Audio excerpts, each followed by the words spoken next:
Alright, so today I'm going to go ahead and review the Darth Maul figure. I've got the box here. I did already take them out of the box, no unboxing today. It's pretty cool. They've got these little slits at the bottom of the boxes. You can kind of see that make it really easy to take them out because these boxes are really hard to keep nice. This one I did. I'm not going to move shit around right now, but the box is there. He was a re-release from 2013. He doesn't come with as many accessories as he came with then. It looks like he had 2 staffs, is that right? This shows on the back of the box. If you have one, you can look. This is, first of all, very impressive visually. He comes in the box with this over him, so he's his cloaked figure, and I'll change that out in just a second. But this is what he comes with here. He's got his, as you may remember from The Phantom Menace, he has his little goggles that come with him. Oh my gosh, I'm having so many issues. Stay. He's got his little goggles that come with him, and he has his lightsaber, which is 2 parts. It's got the joint here. Where is it? There it is. And it's actually pretty nice. So he can have double saber, or he can do connect and play. That's DC. So this is a 6-inch Star Wars Black Series figure. He looks really good. He's got cloth. Let me move that for a second. He's got cloth down here,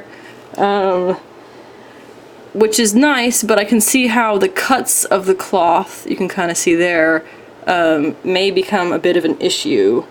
He's nice, but the cuts they kind of poke out in weird ways, and when he doesn't have this on over it, it kind of pokes out.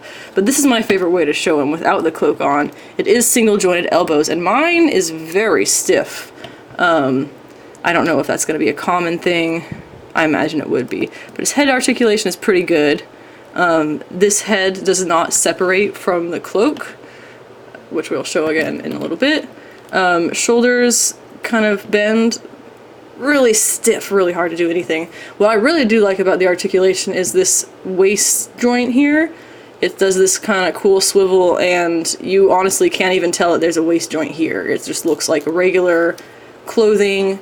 It's kind of cool. This belt piece, this top waist joint bends over it. That makes it really, he doesn't, you know, when you actually look at it, it is not actually that much bend. But for a figure like him, it's pretty good. They don't even get that much usually. He does have the standard double jointed knees, but they are very clunky because his pants are, it's meant to be like loose fabric, and you can't really do that with plastic, so it's just really thick plastic, and it's kind of clunky. But he looks incredible. Unfortunately, he doesn't have the double jointed elbows, so he can't actually hold his little goggles up to his face. Man, how cool would it be to get a speeder to go with this guy? Sit him on a speeder. Let me go ahead and change the head off so you can see what it looks like in the costume that he actually comes with. Let's see here. Oh, headless Maul. Now, to put this back on, it's gonna have to be, the head snaps and the arms are gonna have to go through first, it looks like.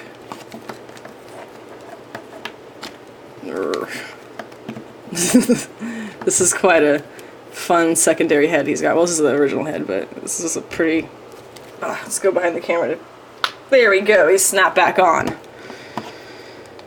And that's that. And this outer part does make it pretty stiffly. He's just gonna have to stay like that if he's got the cloak on. There's not too much he'll be able to do.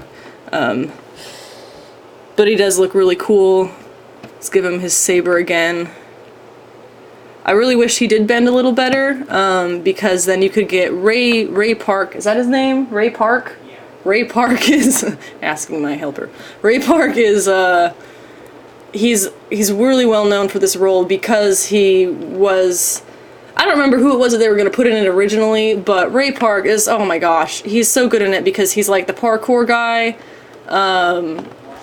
martial arts expert. Yeah, I can't get this back into his hand. My goodness, he's a very stiff toy. But yeah, this looks just like Ray Park. And if you look at this head, I don't know if I can even zoom in on this because my camera is really unhappy with me today. But if you take a good look at that, that is Ray Park. So the head sculpt on this, it is solid head sculpts. They look really good. And that's really, in the box you couldn't see that he had the second head even. It was hidden off to the side. But yeah, he looks great.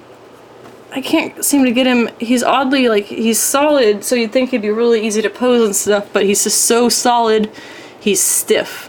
So it makes it hard for him to hold things, like his hands here. Oh, there, I got him to bend better. Now that I've been working with him a little more. There we go, there we go! Now it's bent.